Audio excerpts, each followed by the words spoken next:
বক্সনগর সামাজিক স্বাস্থ্য কেন্দ্রের আউটডোরে প্রতিদিনই চিকিৎসা করাতে আসেন বহু রোগী, কিন্তু অভিযোগ উঠেছে আউটডোরে না বসে হাসপাতালের কোয়ার্টারে রোগী দেখছেন চিকিৎসক অভিনন্দন চক্রবর্তী।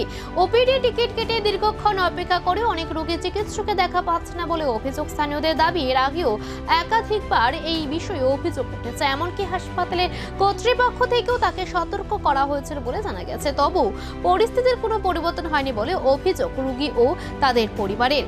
সরকারি নিয়ম অনুযায়ী হাসপাতালের কোয়ার্টারে বসে রোগী দেখা অনুমোদিত নয়, অথচ সে নিয়ম উপেক্ষা করে কোয়ার্টারে বসে রোগী দেখার অভিযোগে ক্ষোভ বাড়ছে এলাকাবাসীর মধ্যে।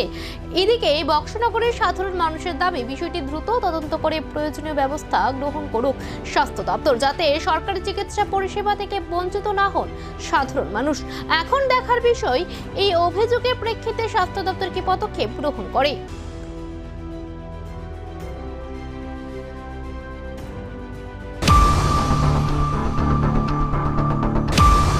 Jene regnai senana ni bagoi khuteng bakha ulobe continue tongnai bai kene jene health sector jene limited fund jotun saimano phiaba jeng hospital jeng tabok tang tongo tabok ni modernized hospital almost paina ni phaijing thang tongo 150 bedded hospital completing thanai